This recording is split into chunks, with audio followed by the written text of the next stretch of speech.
Sometimes life can really hijack your fucking mind. Someone once owned my brain. I never owned it. Everybody had it. It was my dad's fault. It was the kids that called me nigger fault. My mom wasn't home fault. My soon-to-be stepdad's fault. The little kid that got ran over by the bus fault. My life was, everybody had a piece of my fucking brain. Yep. And through this journey of suffering,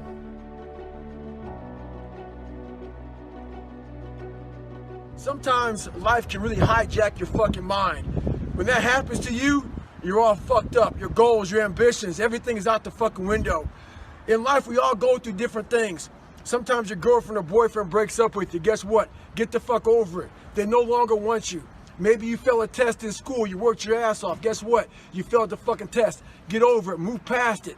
Learn to not let life hijack your brain. At work, you've been working your ass off for that new promotion. You don't fucking get it. Someone else does. Maybe they kiss better ass than you do. Guess what? Get over it. Life will hijack your mind if you let it. Don't allow all these things to make you a lesser person. You must own your mind. Don't let life own yours. Get after it. Stay hard. You don't gain confidence by going to the spot that makes you feel good. It's going to be a false reality. And the second life gives you that challenge, all you want to do is go back to what made you confidence or what gave you confidence. Is that happy spot? No. What gives you confidence, what gave me confidence, was spending years at a kitchen table trying to learn how to read and write on my own. Realizing I can't learn the way you learn. I can't. But I can learn. What gives you confidence, not being afraid, is overcoming the fear. I used to stutter severely bad. So right now, I don't know how many people are going to watch this. You know what gives me confidence? Is knowing I no longer care if I sit here and start stuttering to you. That's what gives me confidence, is facing these things, overcoming them.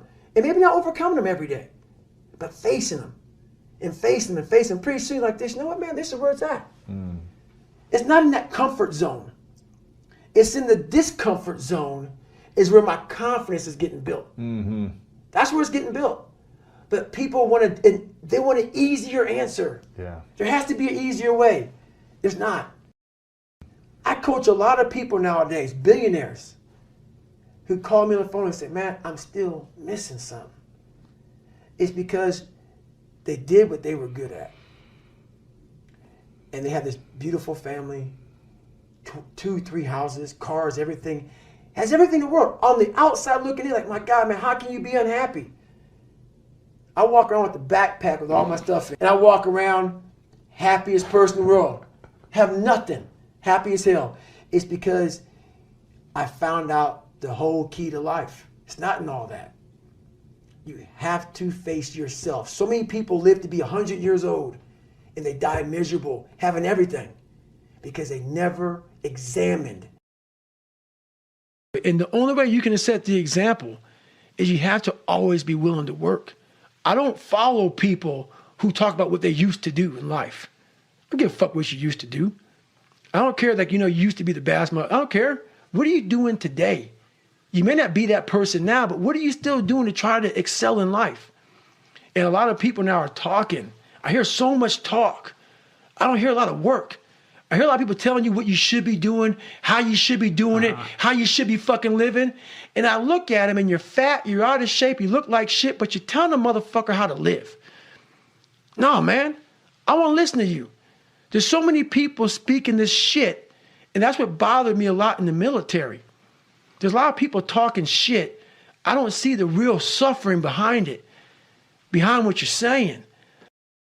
I became this 297-pound person because it became my body armor. Because the inside was a fragile, weak, insecure kid. So I put this big man around it. So when people looked at me, I intimidated them. I scared them. But if they knew the real me, just a little punk. I was a little punk kid in a 24-year-old guy's body. So I knew that. No one else did. So I tried to change my life, and it started there. I went to recruiter's office. I went there. Bad day at work. The bad day at work made me realize I got to make a stand. How did you lose the weight in 3 months? You just run your ass off? Or? I couldn't run. The first thing about it was, so I said to myself, I'm going to run 4 miles. My first run out the gate, I'm going to run 4 miles. I ran a mile. I ran a quarter of a mile, walked home, sat on the couch depressed. I said, man, there's no way I can do this. But what I realized, though, is I wasn't going to give up because I already given up a million times. And I thought about how would I feel at 50 years old if I gave up now? Not to have, so I kept all this stuff in my mind. And basically, I started becoming obsessed. Over a period of time, I started becoming obsessed with studying, with weight, with being somebody, with making people who thought I was going to be nothing kind of like feel like shit. Mm-hmm. I became obsessed with, you have to make this right. Yeah. And the only person that's going to do it is yourself. So I became obsessed with just being obsessed. Someone once owned my brain. I never owned it. Everybody had it. It was my dad's fault. It was the kids that called me nigger fault. My mom wasn't home fault. My soon-to-be stepdad's fault. The little kid that got ran over by the bus fault. My life was, everybody had a piece of my fucking brain. Yep. And through this journey of suffering, and the suffering, I put it in because I started finding myself. Yeah. And I started, oh no, I'm gonna take this fucking back from me. This part of my brain is mine now. And I started puzzling back this piece of my brain. And through that, I grew confidence.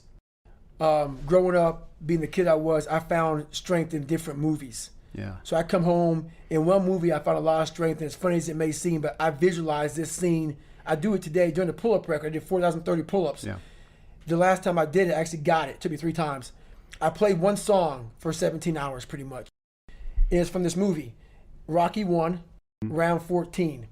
I related to the person in the movie, but just the one scene when Apollo's beating the shit out of Rocky. He falls in the corner, and everybody, and Rocky, and Apollo turns around, arms up, happy as shit. I got this guy. He turns around not knowing that Rocky's trying to get up off the canvas. Right. Mickey's his trainer saying stay down. Right. Everybody's saying you did good. You did good. You went 14 rounds with the champ. Rocky didn't hear shit. He got up, and what sticks in my mind today, and I'm seeing it right now, when he got up, Apollo starts to turn around to see the aftermath of what the fuck he just destroyed. And he did not expect to see what he saw. And what I see out of the whole movie, I see Apollo Creed's face. And I said to myself as a young kid, I want to be that. I don't need to win. I don't need trophies. I don't need people to fucking like me. I just want what he has. A fictional character, whatever the hell it was, I want that. And I visualized that. And I want to become the guy who can get off the canvas and look at somebody who beat the fucking shit out of him, life. Yeah. I'm talking about life right now. Yeah. Even life itself puts their head down toward David Goggins. Shit. Yeah. This motherfucker is not going to stop. Right. So that mentality became what I wanted. And that's how it started, with that visualization of the canvas. And all I got to do is just keep getting up. When you have everything so nice in life, it's great to have a great life. But what happens is you don't self-examine. You don't do a live autopsy. When you have a fucked up life, it almost forces you to do a live autopsy. It forces you to find strength from places that no one looks from. Because food is not at the ready. You know, I have a learning disability. It's not at the ready. I can't just pick up a book and start reading. Right. There's preparation behind everything I fucking do. There's everything I do has to come with so much fucking preparation. It's despicable. It makes me sick. My own personal life makes me sick. That's why I'm so disciplined now. Without my self-discipline, there is no David Goggins. Like, I can't stop reading. I won't be able to read tomorrow. I will lose it that fast. I cannot stop going to the gym. My mind is set up in a spot where, hey, the second I stop, it wants to stop. Because I had a quitting mind growing up. When you get beat the shit out of you all the time, your mind wants to go to that nice spot where you're comforted, where you're not trying, where shit is easy. That's where your mind, it doesn't want to think. You have all these things in the mind, and the mind can only absorb so much shit. So all the pain it has to go through, it wants to push it away and say, let's not do that. So every day I'm fighting where the mind wants to go. So it's a constant evolution, man. I've never arrived. I'm trying to reinvent the wheel. I'm like, oh man, I went through Navy SEAL training being fucked up. I ran over 7,000 miles in 2007 being fucked up. I did pull-up records being fucked up. Now that the mind is so fucking strong, let the body catch the mind. So that's now where I'm at. So I'm always trying to reinvent the wheel and see what I'm capable of next. I believe in life you must earn the right to be called a man. And a lot of people do not think the way I do, and that's fine. I'm not asking you to be David Goggins. Trust me, it's a hard fucking road to hoe. It's not fun. Like it. It's not fun all the time. But the thing about it is, you have to look, I looked at my hardships as challenges. Once I got over the pity party, because I went through that phase. Of course. I'm a normal human being. But I realized that got me exactly where I was at, even worse. As I looked at those challenges the way most people do, woe is me.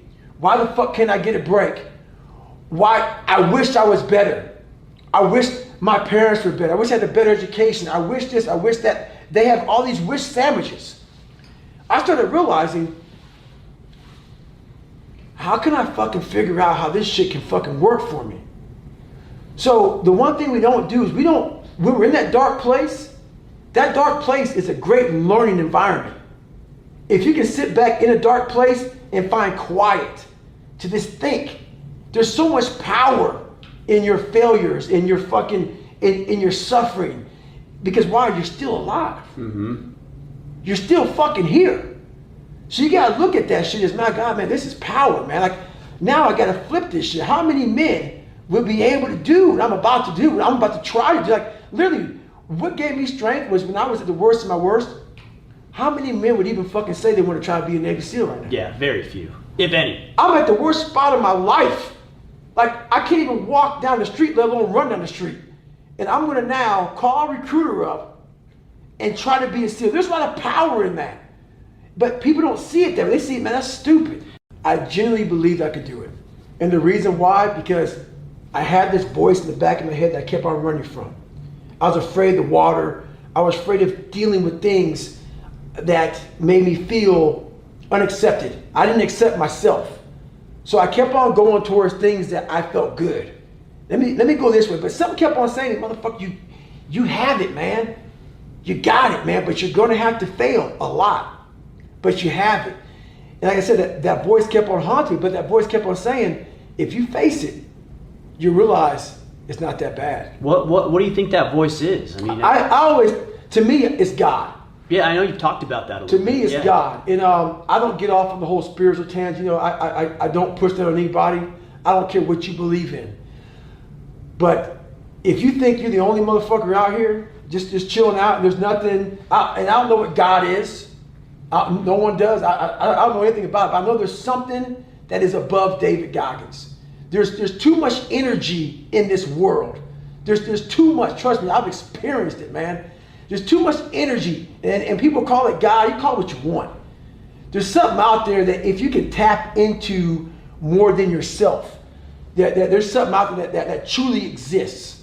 That if you're able just to let yourself go there, it truly exists. And that voice has been in my head, and whatever it is, it's been there. And I didn't want to listen to it because listening to it was painful, because it drove me to my fears. It drove me to my insecurities. It drove me to my lies. It drove me to the spot that made me feel self-doubt. And I didn't want to go there. It drove me, like, hey, over here in this pile of shit where everything is at, you're going to find the true meaning of your life. But I'm like, over there is all the bad shit. I don't want to go over there. I don't want to go like my dad's over there, the people that didn't like me over there. I'm over there. All that shit is over there. But once you go over there and start to re-examine that shit and start to master what you're afraid of, it's unbelievable, man. Like, I wish to God, the only way I can really describe it is if I can get my brain and put it in someone's head.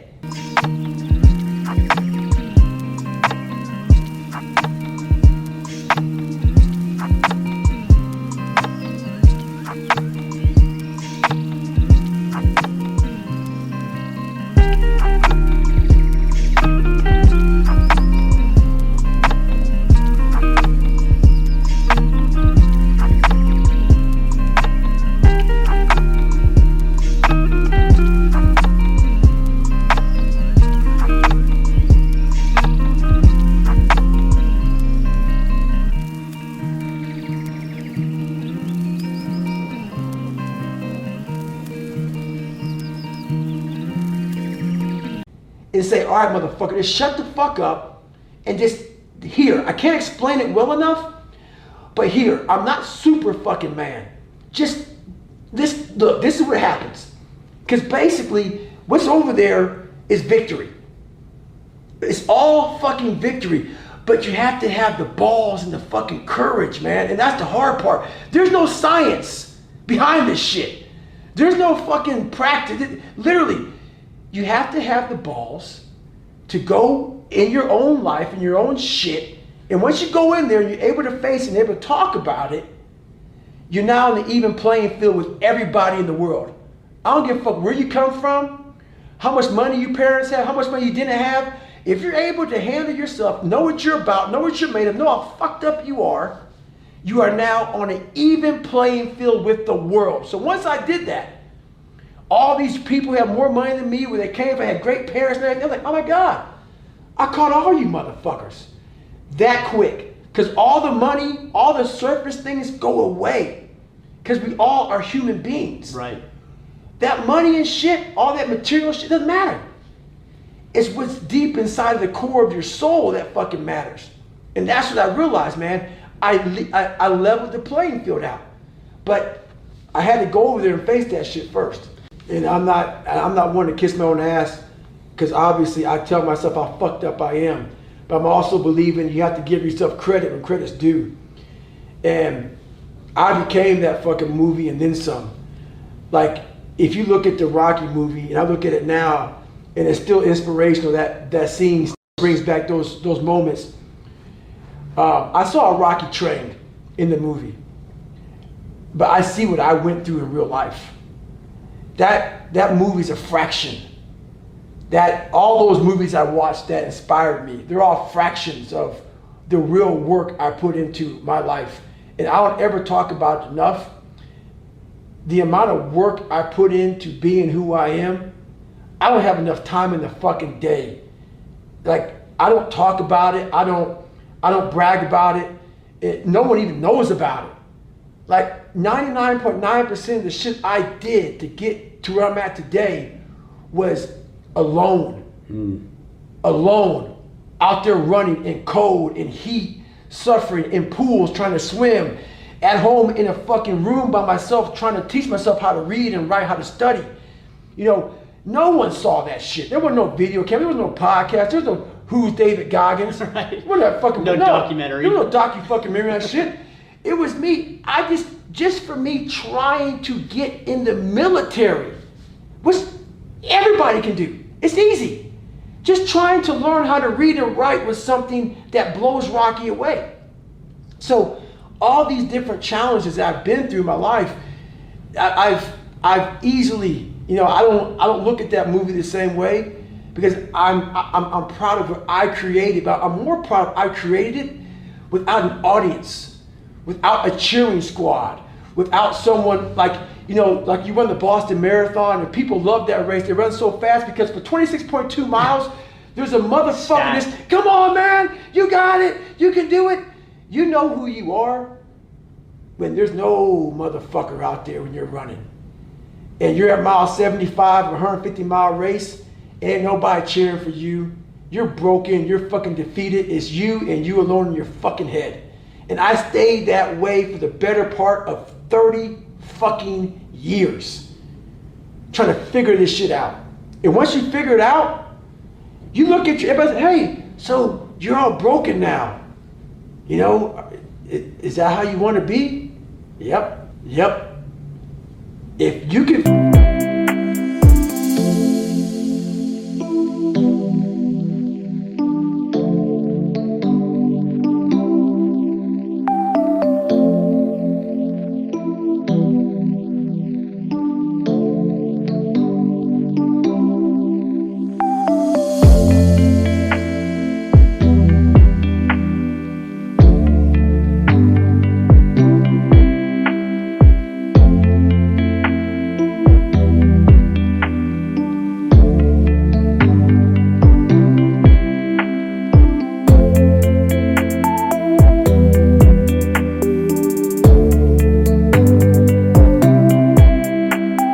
If I could put my brain in your fucking head, you said the same fucking thing. You would no longer think I was fucking crazy. You no longer think I was sadistic. You realize, motherfucker, this guy found it. He found it. We're all looking for this feeling.